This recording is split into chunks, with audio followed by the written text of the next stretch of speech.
केला त्या व्हिडिओमध्ये त्यांनी दिलगिरी व्यक्त केली की 100 दिवसात तो पूल मी करणार होतो, मात्र त्याला 10-15 दिवस मी काही बघितलं नाही काय ट्विट करताना त्यांनी तुमच्यावर नाव नाही घेता टीका केली नाही. ट्विट वगैरे मी बघितलं नाही. अजून मला असं वाटतं की या संदर्भात पहिले बोंबाडा ज्या दूध संघाचा अध्यक्ष घेतले त्या दूध संघाच्या हजारो शेतकऱ्यांच्या खात्यात अनुदान मिळालेलं नाही.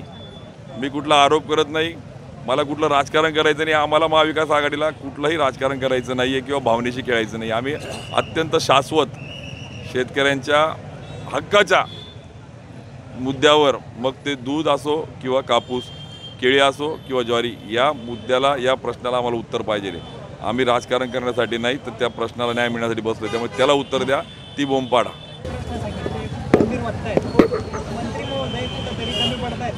दुर्दैवाने 3 तिगाडा काम बिगाडा एकही कामाचा नाही आहे. हे लबाड मंत्र्यांची फौज. म्हणजे हे गुलाबराव पाटील मी कायम बोलतो की एका बाजूला सांगायचे की मी शिंगाडे घेऊन मोर्चा करणारे, आता सोंग करून बसले. आता त्यांना कळत नाही आहे कुठे केळी उत्पादक, कुठे दूध उत्पादक आहे. त्याला लाजा वाटत नाही का? दूध उत्पादक सोसायटीवर जेव्हा सगळे मंत्री संचालक आहेत पण बॉम्ब पडत नाही न्याय द्यायची. काय दोष आहे दूध उत्पादकांचा? का त्यांच्या खात्यामध्ये 5 रुपये पडत नाही आहे? भाव कमी दिला जातोय. दुसऱ्या बाजूला गिरीश महाजन, त्यांना तर माती आणि गिरीश महाजन यांची नाळच राहिली नाही आहे. पैसा, मस्ती आणि शेतकऱ्यांशी तोडलेली नाळ, यामुळे आज आपण बघतोय की कापूस उत्पादकांना फरक खात्यात मिळायचा GR नाही आहे. दुसऱ्या बाजूला दूध उत्पादकांचा फरक नाही आहे. तिसऱ्या बाजूला ज्वारीच्या शेतकऱ्यांची खरेदी केंद्र सुरू नाही आहे. स्वतः गिरीश महाजनांनी पत्र दिलं. म्हणजे या राज्याचा नंबर 2चा मंत्री गिरीश महाजन जो म्हणून घेतो स्वतःला, त्यांच्या पत्राला प्रशासन दाद देत नाही आहे. खरेदी केंद्र सुरू झाली नाही आहे, नोंदणी झाली नाही आहे. आणि तिसरा मदत पुनर्वसन, त्यांची ना मदत ना पुनर्वसन, त्यांचंच पुनर्वसन करण्याची वेळ आता आलेली आहे. अशी परिस्थिती आज या जिल्ह्यामध्ये झाली आहे. 3 बिघाडा 3 मंत्री जे आहे आणि काम बिघाडा जे म्हणतो आपण, त्या पद्धतीने आज कोणीही वाली राहिलेलं नाही आहे. आणि जर आहेत तर द्या न्याय. दूध उत्पादक, केळी, ज्वारी आणि कापूस उत्पादकांना असेल हिंमत तर द्या उत्तर. यांच्यात एकातही हिंमत नाही आहे, यांच्यात एकाचाही अभ्यास नाही आहे, यांना या प्रश्नाची जाण नाही आहे.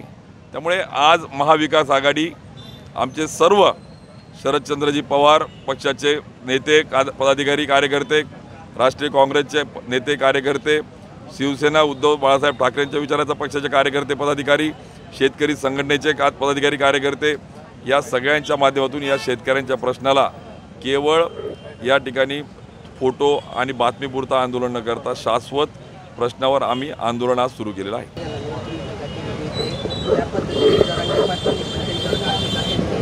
जरांगे पाटलांनी म्हटलेलं आहे कारण की गिरीश महाजनांना 3 वेळा मंत्रिपद मिळालं म्हणून त्यांना कसं पाळायचं त्याचा मी विचार करतोय. ते कसे निवडून येतात ते माझं चॅलेंज आहे त्यांना, असं आव्हान दिलं आहे. याकडे कसं पाहता? नाही, मला एकच मान्य आहे की आज मराठा समाजाच्या तोंडाला पानं पुसायची, दुसऱ्या बाजूला OBCच्या मागण्या पण मान्य न करता त्यांच्या भावनेशी खेळायचं, तिसऱ्या बाजूला आदिवासी समाजाच्या याच ठिकाणी आंदोलन झालं, मी साक्षीदार आहे त्या, आमच्या कोळी भिल्ल समाजाच्या त्यांच्यामध्ये भांडणं लावायचे, चौथ्या बाजूला धनगर समाजाला सांगायचं की ST समकक्ष योजना देतो म्हणून घोषणा करायच्या, परंतु त्याची अंमलबजावणी करायची नाही. म्हणजे केवळ या ठिकाणी सामाजिक तेढ निर्माण करून आपली पोळी भासता येईल का, हा या भाजपाचा चेहरा आता उघड झालेला आहे.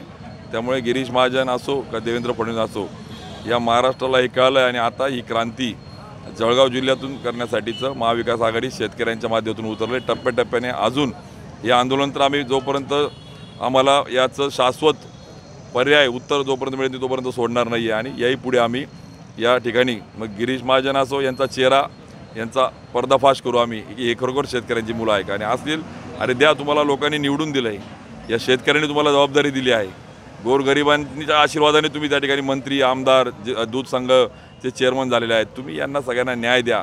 जर न्याय देऊ शकत नसाल तर खुर्च्या खाली करा. अन्यथा या सगळ्या संदर्भात महाविकास आघाडी आता लोकांमध्ये पण जाईल आणि आंदोलनाचाही त्या ठिकाणी मार्ग स्वीकारेल.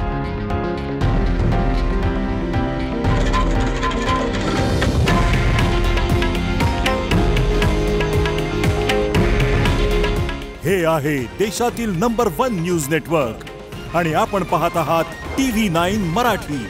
काळजी तुमची, हित महाराष्ट्राचं.